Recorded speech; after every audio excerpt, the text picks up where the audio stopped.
공개만 했다 하면 국내와 해외를 가리지 않고 호평을 받는 한국 드라마. 많은 사람들이 역시 한국 드라마를 외치며 전 세계 시청 순위를 장악하고 있는데요. 최근 넷플릭스와 디즈니 플러스가 공개한 한국 콘텐츠들이 또다시 시청 순위 1위를 차지하며 화제를 몰고 있는데요. 이런 소식이 들리자 옆나라 일본에서는 이젠 화내기도 지친지 좌절하는 반응들이 보이고 있다고 합니다. 한국의 것을 소비하지 않겠다고 외쳐왔지만 성적은 거짓말을 하지 않는데요. 한국 작품에 인색하다는 일본에서마저 5점 만점에 4.4점을 받으며 폭발적인 인기를 얻고 이들을 좌절하게 만든 드라마가 무엇인지 한번 알아보겠습니다. 요즘 전 세계적으로 주목받고 있는 두 개의 한국 드라마가 있습니다. 첫 번째로는 바로 무빙인데요. 디즈니 플러스가 공개한 한국 오리지널 컨텐츠입니다. 무빙은 초능력을 숨긴 채 살아가는 사람들과 아픈 비밀을 감춘 채 과거를 살아온 부모들이 함께 힘을 모아 위기를 헤쳐나가는 생활 밀착형 초능력 액션 K 히어로물인데요. 무빙의 경우에는 전체적인 평가도 좋고 회차가 거듭될수록 기대하는 사람들이 늘어나며 흥행이 성공적이라는 평가를 받았습니다. 특히 꼭 봐야 할 작품이라고 입소문이 나면서 디즈니 플러스의 하루 접속 유저가 무빙 덕분에 30만 명대를 회복했다는데요. 외국인들에게 인기의 척도를 나타낸다는 IMDb 평점은 8.6점으로 아주 높은 편이었습니다. 이 점수가 잘 와닿지 않는 분들을 위해 말씀드리자면 오징어 게임이 8.0, 기생충이 8.5, DP가 8.2, 더글로리가 8.1점이죠. 그래서인지 무빙은 디즈니 플러스가 공개한 모든 국가에서 1위를 기록했지만 아직 디즈니 플러스의 정책으로 인해 미국이나 유럽에는 공개되고 있지 않아서 다소 아쉬움이 남습니다. 해외 영화 전문 매체 데드라인은 강풀 작가에 대해 소개하면서 그의 대표 웹툰 작품을 디즈니 플러스가 드라마로 풀어냈다며 기대감을 드러내기도 했는데요.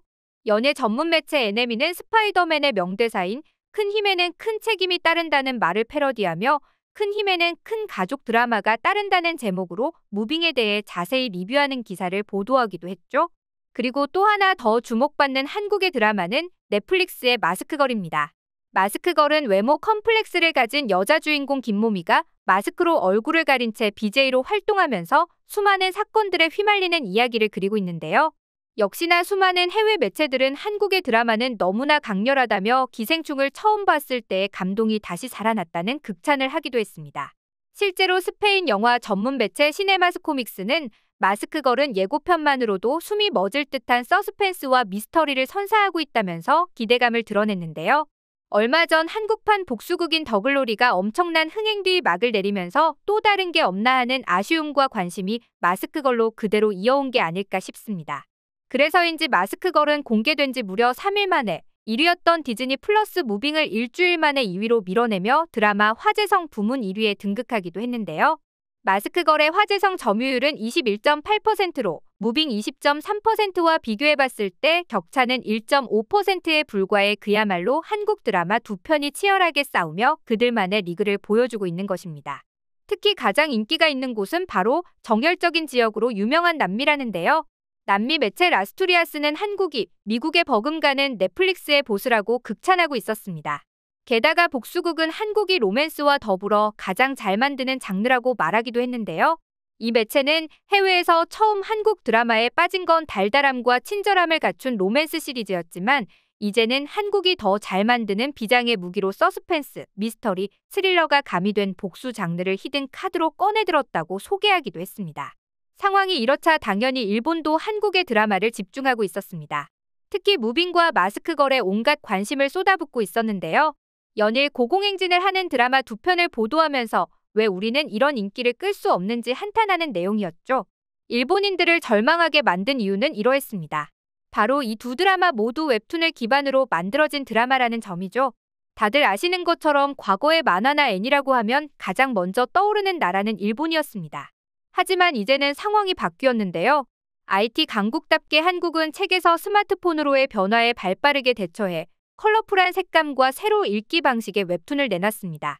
일본인들이 아무리 한국이 자신들의 기술력과 경제력을 따라와도 만화 시장만큼은 절대 따라올 수 없다고 장담했었지만 지금은 전 세계의 만화 시장이 책에서 웹툰으로 넘어오게 되었는데요.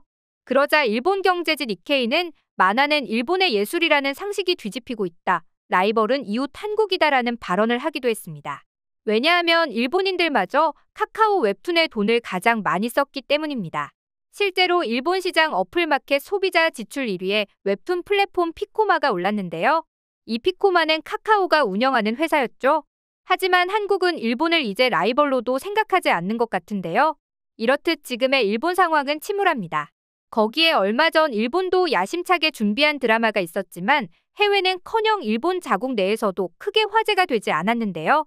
심지어 드라마의 주제가 2011년 동일본 대지진 사태 당시 후쿠시마 원자력 발전소 폭발 사고였습니다. 실화를 바탕으로 제작했음에도 불구하고 반응이 뜨겁지 않았죠. 이제는 일본의 넷플릭스는 한국이 점령하고 있는데요.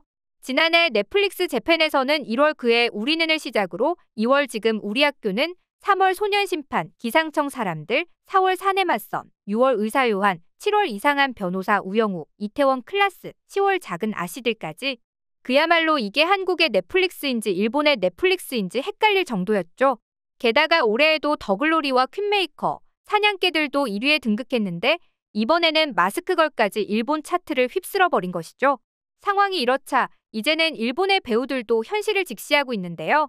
일본의 인기 배우인 사토 타케루는 드라마를 추천해달라는 팬의 질문에 이상한 변호사 우영우를 추천해주고 싶다. 사실 일본 작품을 추천해주고 싶지만 솔직하게 재미있다고 느낀 작품의 대부분이 한국 작품이었다. 일본이 노력하지 않으면 안 된다라고 아쉬워하기도 했죠.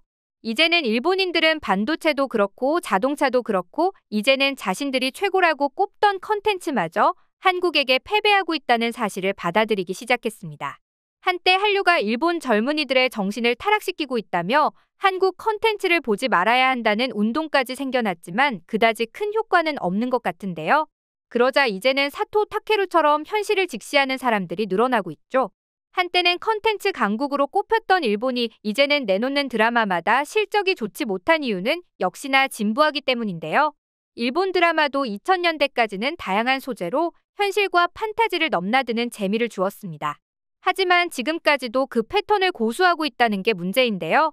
이처럼 일본의 드라마가 재미없어진 것은 한국의 드라마가 떠서 그런 게 아닙니다. 그러니 일본은 한국을 그만 분석하고 자신들의 드라마를 되돌아보며 발전할 생각을 하는 게 나을 텐데요. 이런 패턴을 벗어나지 못한다면 아마 일본의 드라마나 영화는 이대로 몰락할지도 모르겠다는 생각이 듭니다. 그럼 이와 관련한 일본인들의 반응을 짧게 살펴보겠습니다.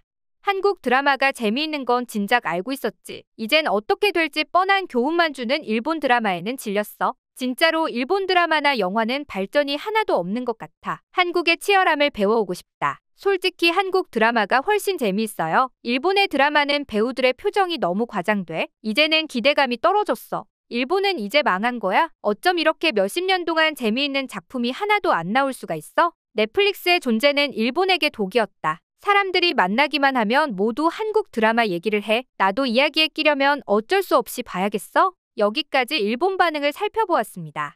앞으로도 한국의 드라마가 더욱 사랑받길 바라며 오늘의 영상 마치겠습니다.